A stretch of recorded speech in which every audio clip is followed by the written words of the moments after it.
For much of the past century, American foreign policy has looked a lot like this.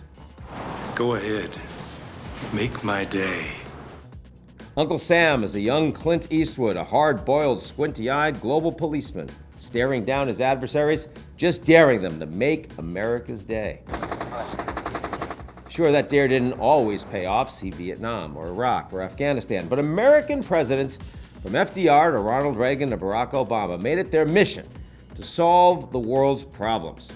1 year into President Trump's second term, you'd be forgiven for thinking that the United States foreign policy resembles instead an older, crotchetier Clint Eastwood. Get off my lawn. I'm talking about his America First foreign policy of a secure border and of ICE raids in cities quite far from that border. I'm referring to his withdrawal from the Paris Climate Accord while allowing the START nuclear treaty to expire, and of putting an end to NATO free riders while resurrecting century-old tariffs on adversaries and allies alike. Yes, you'd be forgiven for thinking the United States was stepping back from the world stage, but you'd be wrong. Take Venezuela. In greenlighting a stunning U.S. military raid that captured Venezuela's president, Trump demonstrated his raw power, what he's referred to as a Donroe doctrine, where he alone sets the rules, especially in America's own backyard. Under our new national security strategy, American dominance in the Western Hemisphere will never be questioned again.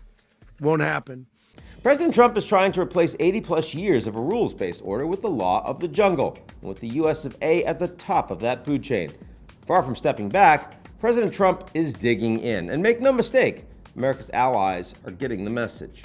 Les États-Unis sont une puissance établie, mais qui se détourne progressivement de certains de ses alliés. Europe must be responsible for its own security.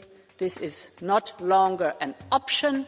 This is a must. The middle powers must act together because if we're not at the table, we're on the menu.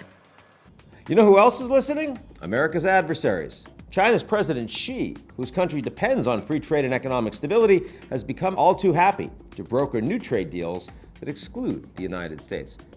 Roughly 1 year into his second term, President Trump has become the kind of global leader he once spurned. But instead of assuming the mantle of global policeman, he's thrown out the rule book altogether.